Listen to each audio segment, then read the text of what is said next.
Hello students, today I am going to introduce about the next topic of chapter force and laws of motion. Now the topic is momentum of a body. Momentum measures the quantity of motion that is possessed by a body. It is the product of mass and velocity of the body.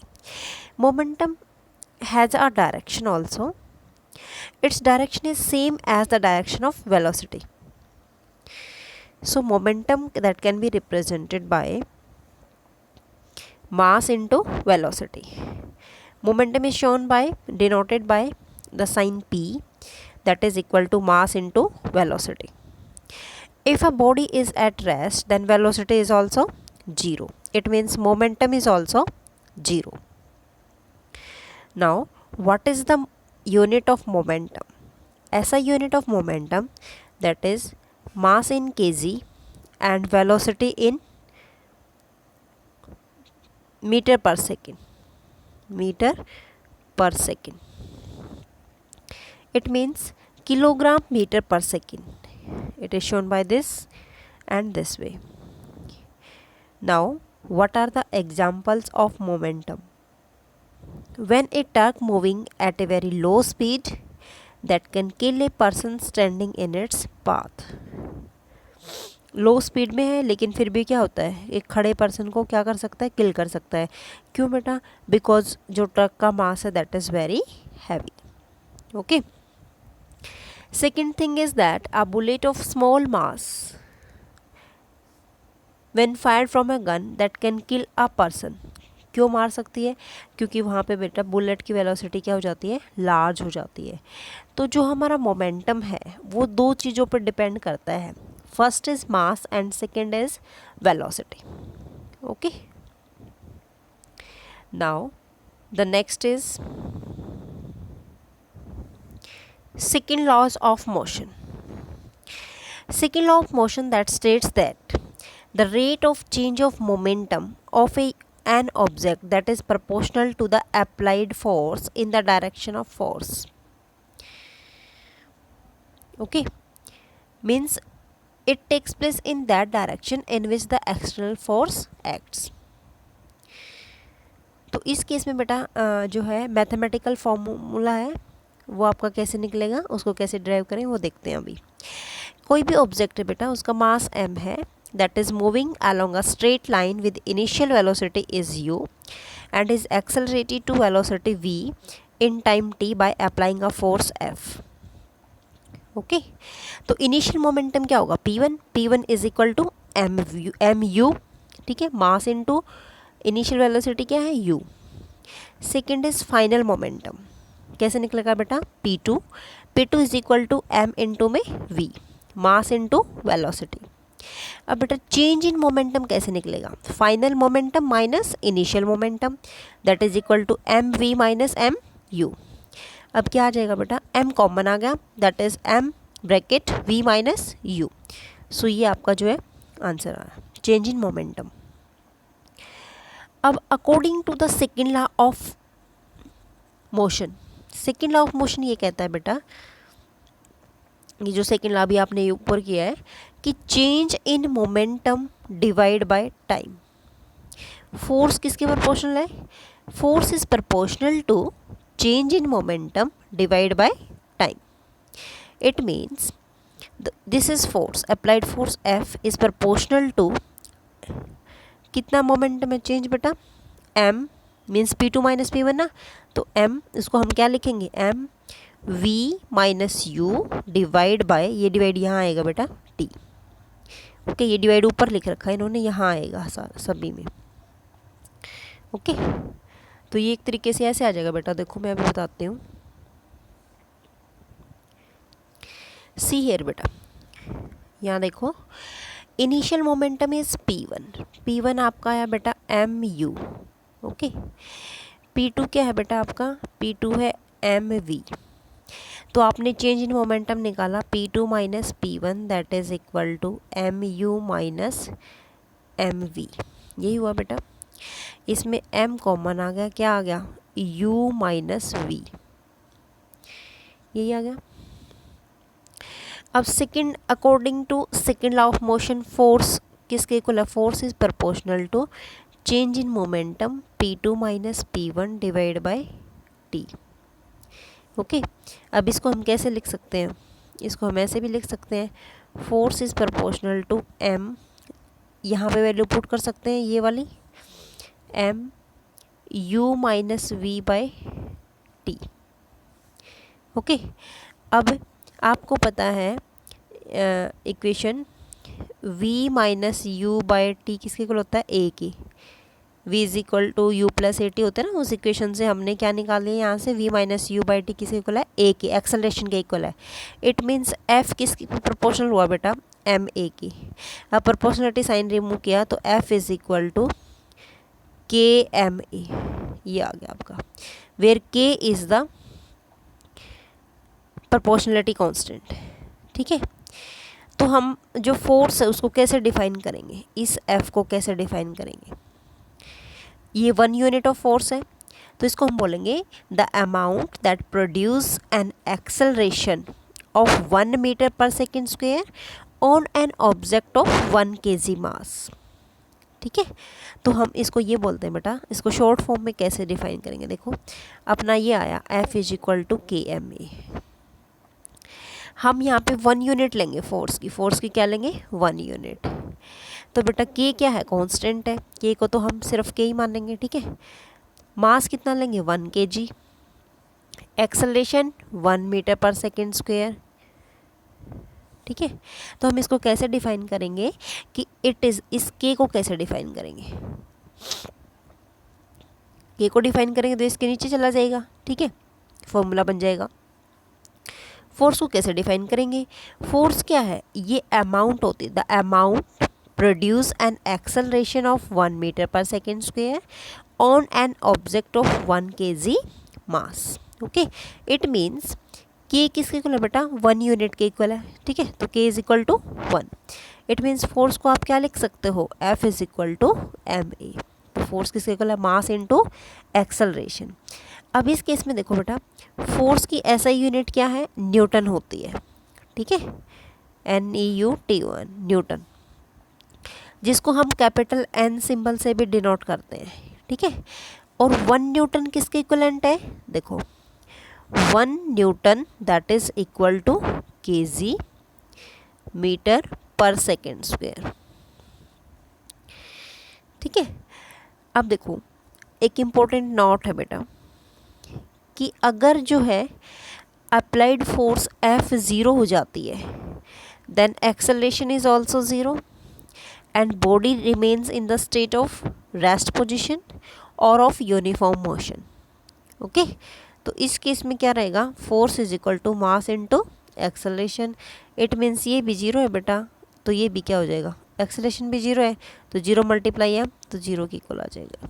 ये कब होगा बेटा, जब body rest position में होगी या uniform motion में होगी, कांस्टेंट मोशन में। Okay, now the next topic is, now what are the applications of Newton second law of motion. तो एप्लीकेशंस क्या मीन्स, कहाँ पे यूज़ है बेटा Newton second law of motion का। फर्स्ट पॉइंट आप इसमें ले सकते हो, a cricket player that moves is hand backward while catching a first cricket ball.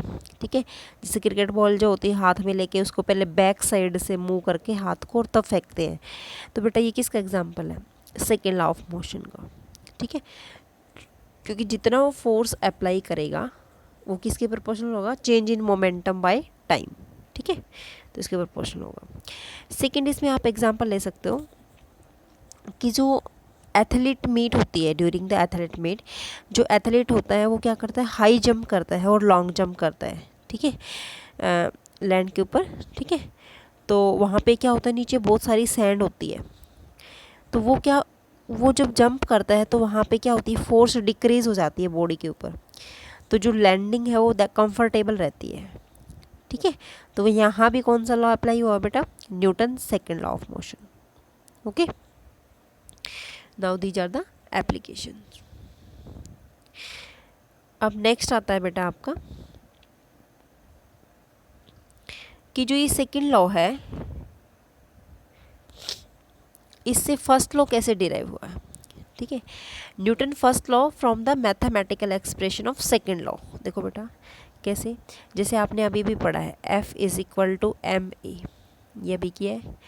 अब फोर्स किसके इक्वल होता है बेटा, फोर्स होता है मास, यहाँ पे एक्सेलरेशन क्या होती है v minus you by t. Okay, इन दोनों को क्रॉस करो, एफ टी किसके इक्वल आ जाएगा बेटा, m v minus m u. It means from this equation force अगर ज़ीरो है तो v किसके इक्वल है, u के इक्वल है। ठीक है, इसका मतलब ये है बेटा कि कोई भी ऑब्जेक्ट अगर कंटिन्यूसली मूव कर रहा है यूनिफॉर्म स्पीड के साथ, ठीक है, तो क्या होगा, यूनिफॉर्म वेलोसिटी के साथ वो मूव करेगा। ठीक है, एट टाइम t। बट अगर हमारे पास जो है इनिशियल वेलोसिटी जो है आपकी ज़ीरो हो जाती है तो इट मीन्स फाइनल भी क्या होगी, ज़ीरो। ये कब होगा बेटा, तब हमारा ऑब्जेक्ट किस में रहेगा, रेस्ट पोजीशन पे रहेगा। ओके, रेस्ट में हमेशा ज़ीरो होगी। तो यहाँ से बेटा सेकंड लॉ से हमने क्या निकाल लिया, फर्स्ट लॉ निकाला है। फर्स्ट लॉ में हमने फोर्स बताई है कि जो फोर्स अगर जीरो होगी तो v किसके इक्वल होगा, u के इक्वल होगा। इसका मतलब क्या है, जब v u के इक्वल होगा तो ऑब्जेक्ट जो है कंटिन्यूसली यूनिफॉर्म वेलोसिटी के साथ मूव करेगा। अगर u ज़ीरो हो जाता है it means v is also zero, then object will remain at the rest position. Okay, now the next is, next बेटा एक छोटा सा टॉपिक और है आपका इम्पल्स। इसको मैं पहले बता देती हूँ, उसके बाद मैं आपको न्यूटन थर्ड लॉ बताऊंगी। इम्पल्स क्या है, इम्पल्स क्या है, ये एक टोटल इम्पैक्ट ऑफ फोर्स है। ठीक है, इसका मतलब क्या है, it is equal to the change in momentum of the body. तो इम्पल्स को हम क्या कह सकते हैं बेटा, कि जो इम्पल्स है I that is equal to product of force into में a small time in which the force act. तो ये एफ टी के इक्वल होता है बेटा। ठीक है, अब आपको पता है ये टोटल किसके इक्वल होता है, change in momentum P2 minus P1 के इक्वल है। तो ये इम्पल्स होती है। ओके, ये हम सेकेंड लॉ ऑफ जो है न्यूटन सेकेंड लॉ ऑफ से हम कैलकुलेट कर सकते हैं। देखो कैसे, अभी हमने जैसे न्यूटन सेकेंड लॉ किया था, F is equal to M A की वैल्यू बेटा हमने यहाँ पुट की थी M v minus you by T, यही था। अब इसको हमने कर दिया एफ टी बेटा, ये इधर हो गया cross m v minus u. ये क्या है बेटा F t, this is I impulse. ठीक है, इम्पल्स किसके इक्वल बताया मैंने, एफ टी के इक्वल बताया। एफ टी किसके इक्वल है, P2 minus P1, change in momentum. तो impulse is equal to change in momentum. What is the SI unit of impulse, F is newton, T is second, तो इसका नाम होगा newton second. Okay, Newton second आ जाएगा बेटा। और इसको हम केजी मीटर पर सेकेंड में भी कर सकते हैं, KG metre per second. Okay, ये इसकी यूनिट्स है। Now the next topic is Newton third law of motion. Newton third law of motion क्या कहता है, देखो बेटा, it states that to every action there is an equal and opposite reactions and they act on two different bodies। ठीक है, इसमें क्या होता है बेटा, मान लो एक ऑब्जेक्ट पे आपने फोर्स अप्लाई किया, सपोज आपने इस ऑब्जेक्ट पे फोर्स अप्लाई किया। ठीक है, तो जो सेकंड ऑब्जेक्ट है वो भी equal and opposite force exert करेगा फर्स्ट ऑब्जेक्ट पे, तो उसी को बोलते हैं हम Newton's third law of motion. Suppose इस पे जो एक्शन मीन्स एक पे एक्शन होगा, एक पे तो आप काम करोगे, दूसरे पे रिएक्शन होगा जिसमें आपको, मान लो आपने इस पे एक्शन किया, 5 न्यूटन फोर्स लगाई, तो आपको उतनी ही रिएक्शन मिलेगी। तो 5 न्यूटन ही आपको क्या मिली, रिएक्शन मिली। Means first is action and second is reaction.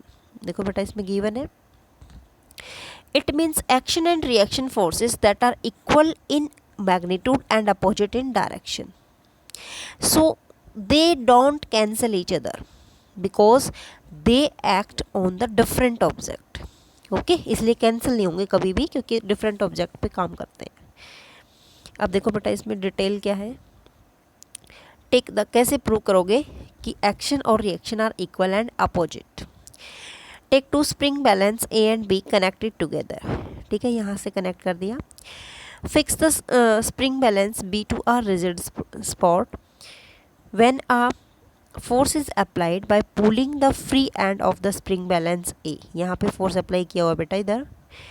Both the spring balance show the same reading, this shows that the force exerted by the spring A on B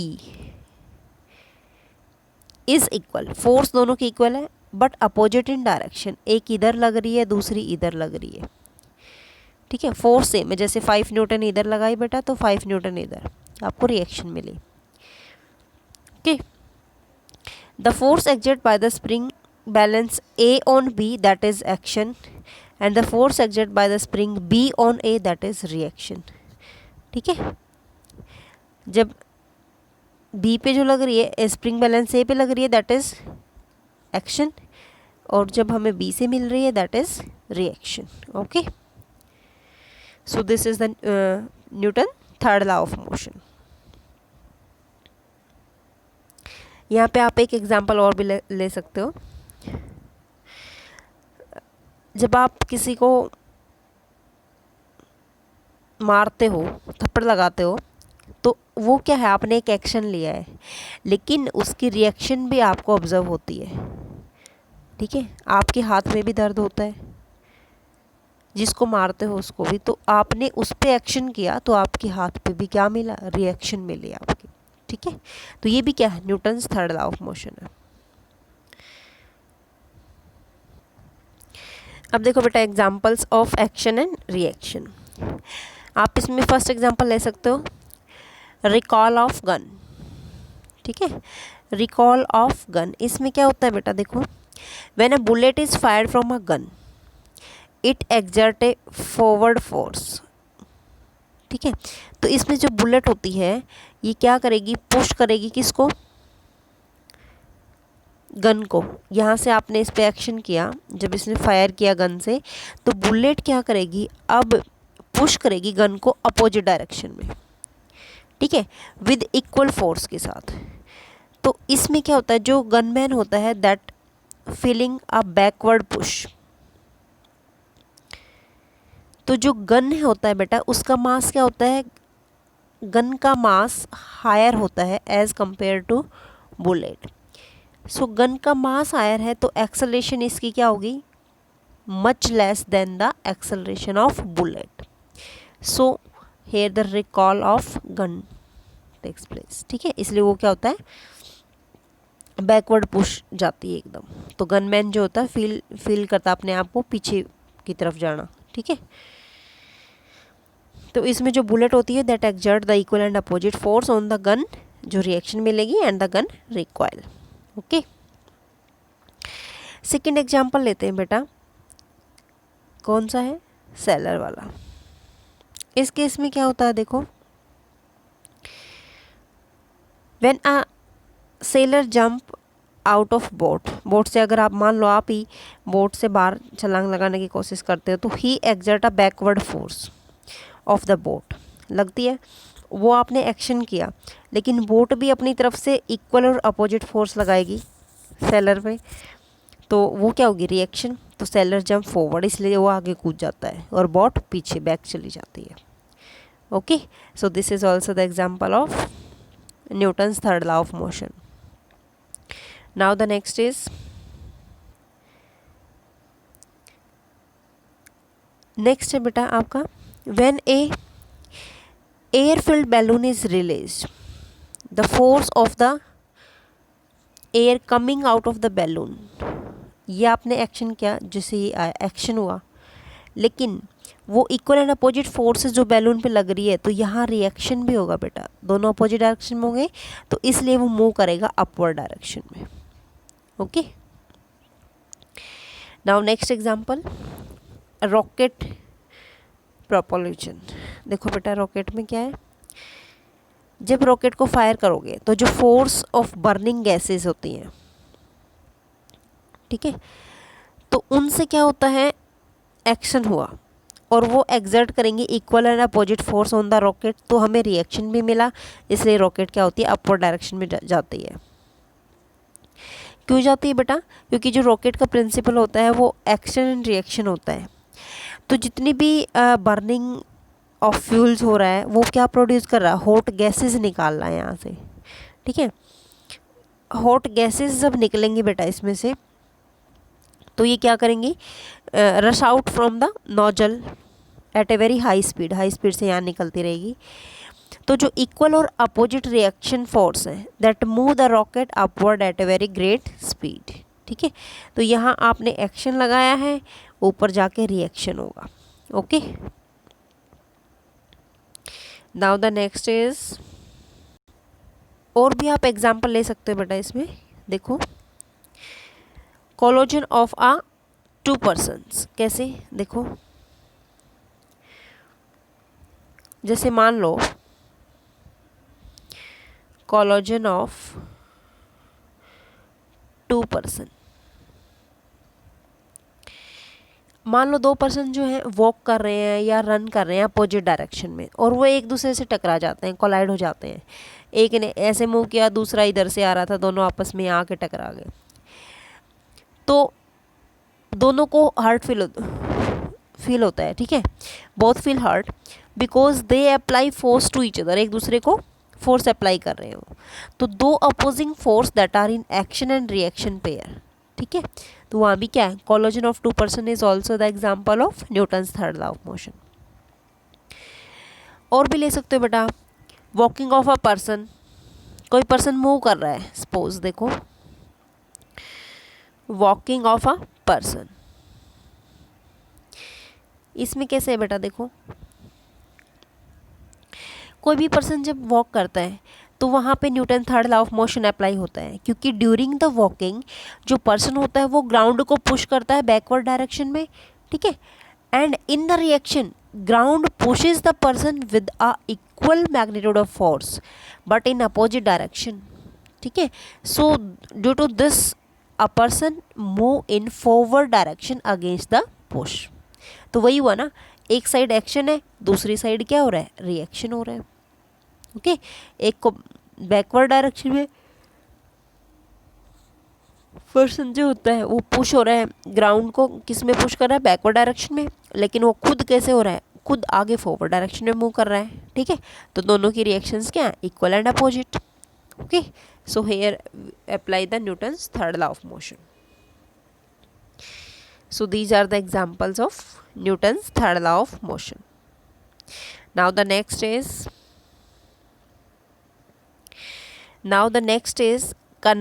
conservation of momentum. इसको हम law of conservation of momentum भी बोलते हैं बेटा। इसमें क्या होता है कि जो law of conservation of momentum that is the based on the Newton third law of motion, ये भी third law of motion के ऊपर बेस है। According to this law, the total momentum of the system that remain conserved before and after the collision means there is no external unbalanced force acting on them। कैसे बेटा, देखो हम short form में ये कह सकते हैं कि जो सम है मोमेंटम का दो ऑब्जेक्ट का before collision that is equal to sum of momentum after collision, so there is no unbalanced force acting on them. Okay, ये लेते हैं, it means the total momentum of two object that is unchanged by the collision. अब हम यहाँ पे लेते हैं, suppose two balls A and B that having the mass ma and mb that are traveling in a straight line with the velocity ua and ub. If ua is greater than ub then the two balls will collide each other, ठीक है, and during collision at the time t the ball A exert force fab on the ball B and ball B exert force FBA on the ball A. VA and VB are the velocity of balls A and B after the collision. ये force आपस में opposite लगेंगी, तो इनका जो momentum होता है before collision और आफ्टर कॉलिजन क्या होगा बेटा, MAVA and MBVB. Okay, before collision में तो इनिशियल ले लेंगे हम और आफ्टर में फाइनल ले लेंगे. Okay, see this picture beta. According to this law, momentum before collision is equal to the momentum after collision. It means momentum can neither be created nor be destroyed. Before collision में क्या था, suppose ये कोई body A है, इसका मास m1 है, u1 इसकी initial velocity है. फिर ऐसे ही क्या है, ये इसका मास B बॉडी का m2 है, u2 है.